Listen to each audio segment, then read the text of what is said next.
আসসালামু আলাইকুম। অবিরাম বাংলা সংবাদে আপনাদের সবাইকে স্বাগত জানাচ্ছি। ফাতিহা শাফি। শুরুতেই থাকছে বিআরবি কেবলস সংবাদ শিরোনাম। সৈয়দপুর বিমানবন্দরের নাইট ল্যান্ডিং সিস্টেমের ত্রুটির কারণে 14 ঘণ্টা বন্ধ ছিল বিমান ওঠানামা। সকাল থেকে আবারও ফ্লাইট চলাচল শুরু।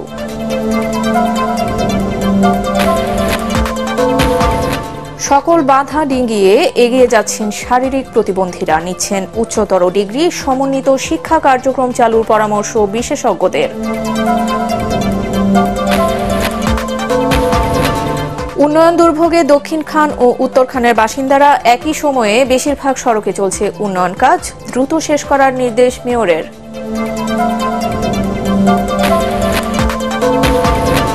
এবং জয়পুরহাটে পরিবেশ বান্ধব মালচিং পেপার ও ফাঁদ ব্যবহার করে নিরাপদ ও বিষমুক্ত ফসল চাষ, কম খরচে বেশি লাভ হচ্ছে কৃষকের। শুনছিলেন বিআরবি কেবল সংবাদ শিরোনাম, আর এবারে বিস্তারিত সংবাদ। নাইট ল্যান্ডিং সিস্টেমে ত্রুটির কারণে প্রায় 14 ঘণ্টা বন্ধ থাকার পর নীলফামারীর সৈয়দপুরের বিমানবন্দরে বিমান চলাচল শুরু হয়েছে। সকাল 8টা থেকে এই বিমানবন্দরে ফ্লাইট ওঠানামা শুরু হয়। সৈয়দপুর বিমানবন্দরের ব্যবস্থাপক সুপব কুমার ঘোষ এ তথ্য নিশ্চিত করে জানান, বিমানবন্দরের নাইট ল্যান্ডিং সিস্টেম সচল না হলেও আপাতত বিমান চলাচল শুরু হয়েছে। দ্রুত ল্যান্ডিং সিস্টেম সচল করতে কাজ করা হচ্ছে। এর আগে রোববার সন্ধ্যায় বিমানবন্দরের রানওয়ে লাইনে শর্ট সার্কিটের কারণে বিমান চলাচল বন্ধ ঘোষণা করা হয়। বাতিল করা হয় 3টি ফ্লাইট। ফ্লাইটগুলোর মধ্যে বাংলাদেশ বিমান, ইউএস বাংলা ও নভো এয়ারের একটি করে ফ্লাইট ছিল। কথায় আছে, ইচ্ছা থাকলে উপায় হয়। এই প্রবাদকে নিজেদের জীবনে সত্য প্রমাণ করেছেন প্রতিবন্ধী শিক্ষার্থীরা। শত প্রতিকূলতাকে পেছনে ফেলে উচ্চতর পড়াশোনা করছেন তারা। বিশেষজ্ঞরা বলছেন, প্রতিবন্ধীদের জন্য বিশেষ স্কুল ও সমন্বিত শিক্ষা কার্যক্রম চালু করা গেলে সবার জন্য শিক্ষার সমান সুযোগ নিশ্চিত করা সম্ভব হবে। প্রতিবন্ধীদের নিয়ে এমদাদুল হকের ক্যামেরায় মুস্তাফিজুর রহমানের 2 পর্বের ধারাবাহিক প্রতিবেদনের আজ দেখুন প্রথমটি। সমাজের নানা বঞ্চনা, শারীরিক বাধাকে পেছনে ফেলে এরা এখন বিশ্ববিদ্যালয়ের গণ্ডিতে। আর 10 জনের মতো জীবনযাত্রা স্বাভাবিক ছিল না সাইফ, মুশফিকা, ইবনু আহমেদ ও রীতির। জীবনে সে অন্ধকার সময়কে পেছনে ফেলে এখন তারা আলোর পথে যাত্রী। তারা এখন ঢাকা বিশ্ববিদ্যালয়ের শিক্ষার্থী।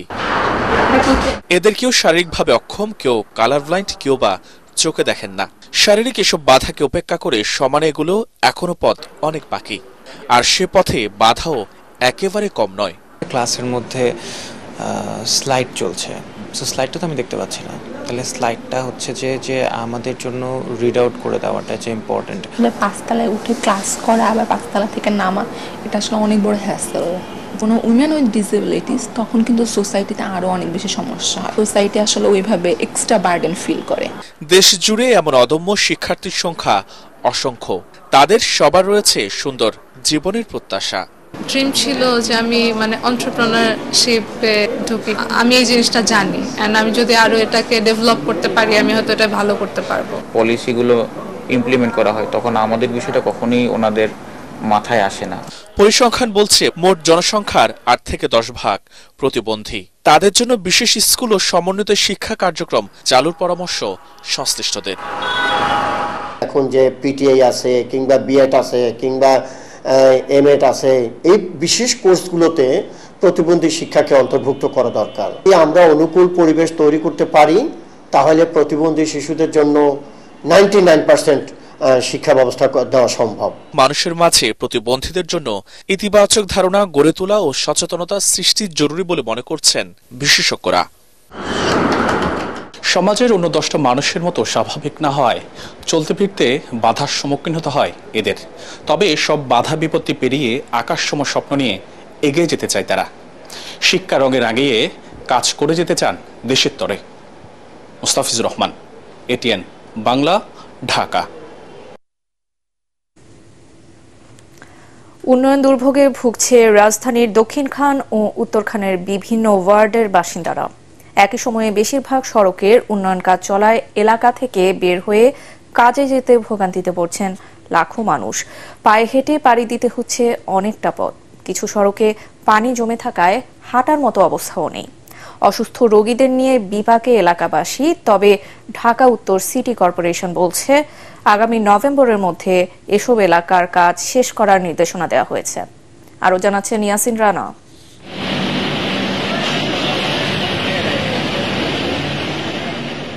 2016 সালে ইউনিয়ন পরিষদ থেকে 18টি ওয়ার্ড ঢাকা উত্তর সিটি কর্পোরেশনে যুক্ত হলেও দীর্ঘ কয়েক বছর পুরোপুরি উন্নয়ন কাজ বন্ধ ছিল।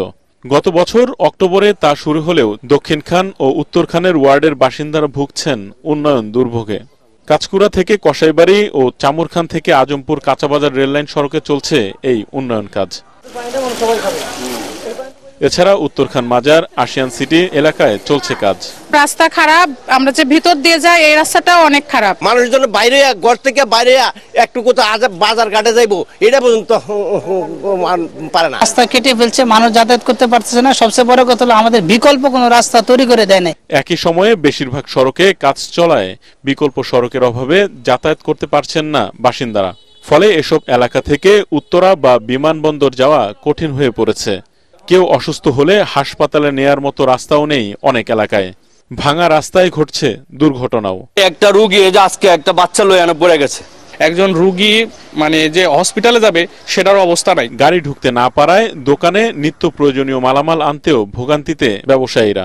স্কুলগামী শিক্ষার্থীরাও রয়েছে ভোগান্তিতে। আমাদের দোকান খরচ উঠতেছে না, বর্তমানে লস প্রজেক্ট। যদি আমরা 10 টাকা লাভ করতে যাই আমাদের 20 টাকা কেরেন খরচ লাগে মাল আনতে। অনেকবার আমি পড়াও ধরেছি, তা পড়িনি, ভাগ্য ভালো। এই গরমে আর অনেক দূর হাঁটা লাগে দেখে অনেক কষ্ট হয়। জনগণের দুর্ভোগ কমিয়ে উন্নয়ন কাজ করতে সিটি কর্পোরেশন ও সেনাবাহিনীর সাথে সার্বক্ষণিক যোগাযোগ রাখছেন স্থানীয় সংসদ সদস্য। আমরা চাচ্ছি যে পাইপের কাজটা অন্তত 3 থেকে 4 মাসের মধ্যে যদি কমপ্লিট করে ফেলতে পারি। এই 4 মাস আর আগের তো বিগত দিনের 2-3 মাস কষ্ট করেছেন। এইটুকু কষ্ট করার পরে আমার কাছে মনে হয় যে একটা ভালো দিন ফিরে আসবে এই দক্ষিণখান উত্তরখানবাসী। নভেম্বরের মধ্যে এসব এলাকার উন্নয়ন কাজ শেষ করার প্রতিশ্রুতি দিয়েছেন ডিএনসিসির মেয়র আতিকুল ইসলাম। আমাদের 73 কিলোমিটারের কাজ আমরা পাইপ বসিয়ে ফেলেছি এবং এটিকে আমরা নভেম্বরের মধ্যে আমরা শেষ করে দিব।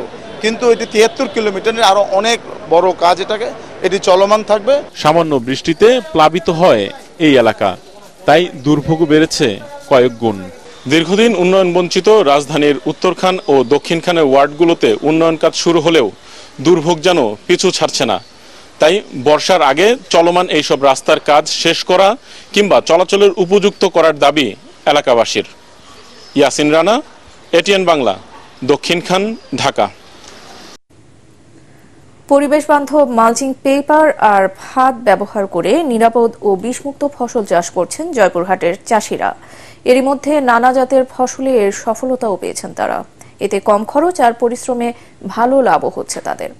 জয়পুরহাট প্রতিনিধি রফিকুল ইসলাম রফিকের পাঠানো রিপোর্ট জানাচ্ছেন তামান্না জেনিফার। স্কোয়াশ, মরিচ, শসা, তরমুজ সহ বিভিন্ন জাতের ফসলের নিরাপদ উৎপাদনে সাড়া ফেলেছেন জয়পুরহাটের চাষিরা। প্রযুক্তি হিসেবে তারা ব্যবহার করছেন মালচিং পেপার ও হলুদ ফাঁদ, যা জৈব বা অর্গানিক কৃষি হিসেবে বিশ্বব্যাপী পরিচিত।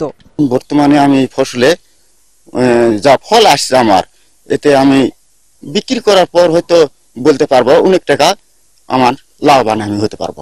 নিড়ানি খরচাও কম লাগে এবং সেচ খরচাও কম লাগে। ওনারা যে পদ্ধতি শিখে দিতে সে পদ্ধতিতে মোটামুটি আমার এই চাষের সফলতা পাচ্ছি। পলিথিন পেপার কাগজ দিয়ে এরকম তরমুজ কোনোদিন লাগানো দেখিনি, এটা প্রথম। তবে আমরা আগামী বছর লাগাবো। জমিতে কীটনাশক বা রাসায়নিক সারের ব্যবহার কমিয়ে নিরাপদ ও মানসম্মত এই খাদ্য উৎপাদন প্রক্রিয়ায় বিনামূল্যে প্রশিক্ষণ দিচ্ছে স্থানীয় এনজিও এবং কৃষি সম্প্রসারণ অধিদপ্তর। কৃষকদের স্বাবলম্বী করে গড়ে তুলতে পরামর্শ ও সহযোগিতা আরও বাড়ানোর কথাও বলছেন কর্মকর্তারা। মালচিং পেপার ব্যবহারে আমরা দেখেছি যে তরমুজ, শসা, টমেটো, করলা, স্ট্রবেরি এতে করে আগাছার উপদ্রব কম হচ্ছে। সারের ব্যবহারটা উপযুক্ত ব্যবহার, যথাযথ ব্যবহার হচ্ছে। সেচ কম লাগছে, ফসলের গুণগত মান ভালো থাকছে। সনাতন পদ্ধতিতে যে ফসল চাষ করতো, যার কারণে উৎপাদন খরচ অনেক বেড়ে যেত। তো এখন পিকেএসএফ এর আর্থিক সহযোগিতায় জেআরডিএম কৃষকদেরকে আমরা বিভিন্ন প্রশিক্ষণ পরামর্শ দিয়ে তাদেরকে যাতে উৎপাদন খরচ কমানো যায় এরই লক্ষ্যে আমরা মালচিং পেপার এছাড়া অন্যান্য যে উন্নত যে প্রযুক্তিগুলো আছে আমরা তাদেরকে বিনামূল্যে কৃষি উপকরণগুলো আমরা তাদেরকে হচ্ছে যে বিতরণ করি। গতানুগতিক চাষাবাদ পদ্ধতি থেকে কৃষকদের দৃষ্টি পরিবর্তন করে আধুনিক এবং লাভজনক কৃষি উৎপাদন বাড়ানোর এই প্রযুক্তি উৎসাহ যোগাচ্ছে জেলার কৃষকদের। Bureau report, ATN Bangla. 2 KG ওজনের সিঙ্গারা তৈরি করে সারা ফেলেছেন চুয়াডাঙ্গার দামুড়হুদা উপজেলার চারুলিয়া গ্রামের জসিমউদ্দিন। তার তৈরি সিঙ্গারা স্বাদে গন্ধে অতুলনীয় হলেও আকারে বড় হওয়ায় সহজেই আকৃষ্ট করছে ক্রেতাদের। এই সিঙ্গারা খেতে ভিড় করছেন ভোজন রসিকরা। ইতোমধ্যে গ্রামটি পরিচিত পেয়েছে সিঙ্গারার গ্রাম হিসাবে। চুয়াডাঙ্গা প্রতিনিধি রফিক রহমানের রিপোর্ট, জানাচ্ছেন আসিফুর রহমান সাগর। বাঙালির পছন্দের খাবারের তালিকায় যেটি বারবার উঠে আসে তা হলো সিঙ্গারা। গরম মচমচে সিঙ্গারার স্বাদই আলাদা। তবে শুধু সিঙ্গারার স্বাদে নয়, তার আকারে রীতিমতো সাড়া ফেলেছেন চুয়াডাঙ্গার দামুড়হুদা উপজেলার চারুলিয়া গ্রামের জসিমউদ্দিন। তার 2 কেজি ওজনের সিঙ্গারার টানে শুধু চুয়াডাঙ্গা নয়, কুষ্টিয়া, মেহেরপুর সহ আশপাশের জেলার মানুষ আসছেন এখানে। উনি শখের বসে 1 কেজি 2 কেজি সিঙ্গারা বানানো শুরু করে এবং খেয়ে এলাকার মানুষ খুবই সুনাম করে। 2 কেজি ওজনের সিঙ্গারা যা আমরা চোখে কখনো দেখতে পারি না, এবং এই সিঙ্গারা দেখে আমাদের খুবই তৃপ্তি, মানে আমাদের মনটা জুড়ে গেল। এবং তারপরে আমাদের গ্রুপ সার্কেলের সকলে আসলাম, আমার বন্ধু বান্ধব মিলে, এবং এসে আমরা তৃপ্তি সহকারে এই 2 কেজি ওজনের সিঙ্গারা খেলাম। আমি আসলে যে সোশ্যাল মিডিয়ায় দেখে আসছি, ফেসবুকে দেখে আসলাম। আমরা এসেছি দর্শনা থেকে, আমি খেয়ে গেলাম, আমার বন্ধুদের সাথে এসে খেয়ে গেলাম এবং খুবই ভালো লাগলো এবং সাথে করে নিয়ে যাচ্ছে আমার পরিবারের জন্য। ক্রেতাদের চাহিদা অনুযায়ী ভাজা হয় সিঙ্গারা। 2 কেজি ছাড়াও 1 কেজি ও আধা কেজি ওজনের সিঙ্গারাও মেলে এখানে। কালো জিরা, বাদাম, কিশমিশ সহ 30 পদের মশলা ও মাংস দিয়ে তৈরি হয় এসব সিঙ্গারা। প্রতি কেজি সিঙ্গারার দাম 600 টাকা। এই 2 মাস আগে কি যেন একটা মাথায় খেলার পর একটা 1 কেজি ওজন সিঙ্গারা বানানোর পর 2 কেজি ওজন বানিয়েছি। এই আমার ব্যবসা ভালো হচ্ছে, তাই এটা আমার 6টা-7টা অপরশি আমার এটা থেকেই চলে। কারণ বাইরে কোনো মনীষা যায়নি, কোনো ব্যবসায়ী যায়নি, আমার এই সিঙ্গারাকে বেশি আমার চলে। বিকেল হলেই শুরু হয় সিঙ্গারা ভাজার কর্মযজ্ঞ। সিঙ্গারার গন্ধে মৌ মৌ করে ওঠে চারপাশ। গ্রামটি পরিচিতি পেয়েছে সিঙ্গারার গ্রাম হিসেবে। Bureau report, ATN Bangla. আর এবারে থাকছে পার্টেক্স খেলার খবর।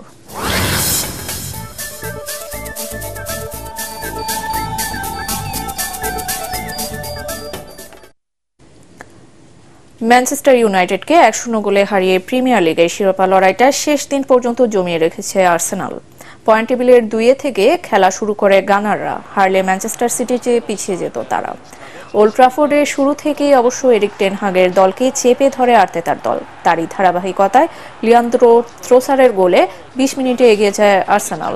এরপর আক্রমণ করেও সেই গোল আর শোধ দিতে পারেনি ম্যানচেস্টার ইউনাইটেড। এই জয়ে সিটির চেয়ে 1 পয়েন্ট এগিয়ে শীর্ষস্থানে উঠেছে গানাররা। লিগের শেষ ম্যাচেই এখন নির্ধারণ হবে কোন দলের হাতে উঠছে শিরোপা। ডাবলিনে দ্বিতীয় টি20তে আয়ারল্যান্ডকে 7 উইকেটে হারিয়ে 3 ম্যাচ সিরিজে সমতা এনেছে পাকিস্তান। টস হেরে ব্যাটিংয়ে নেমে 34 রানের মধ্যে 2 উইকেট হারালেও লরকান টাকারের 50তে বড় সংগ্রহের ভিত পায় স্বাগতিকরা। 34 বলে 51 রান করেন টাকার। শেষ পর্যন্ত 7 উইকেটে 193 রান তোলে আইরিশরা। জবাবে 13 রানের মধ্যে বিদায় নেন স্যাম আয়ুব আর বাবর আজম। কিন্তু তৃতীয় উইকেটে 140 রান যোগ করেন মোহাম্মদ রিজওয়ান আর ফখর জামান। 40 বলে 78 করে ফখর বিদায় নিলেও 46 বলে 75 রানে অপরাজিত থেকে জিতিয়ে মাঠ ছাড়েন রিজওয়ান। সংবাদ শেষ করছি, তার আগে বিআরবি কেবল সংবাদ শিরোনামগুলো আরো একবার। সৈয়দপুর বিমানবন্দরের নাইট ল্যান্ডিং সিস্টেমে ত্রুটির কারণে 14 ঘন্টা বন্ধ ছিল বিমান ওঠানামা। সকাল থেকে আবারও ফ্লাইট চলাচল শুরু।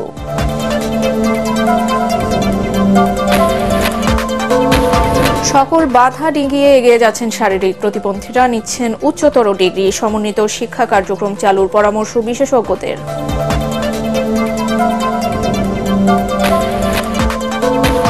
উন্নয়ন দুর্ভোগে দক্ষিণখান ও উত্তরখানের বাসিন্দারা। একই সময়ে বেশিরভাগ সড়কে চলছে উন্নয়ন কাজ, দ্রুত শেষ করার নির্দেশ মেয়রের।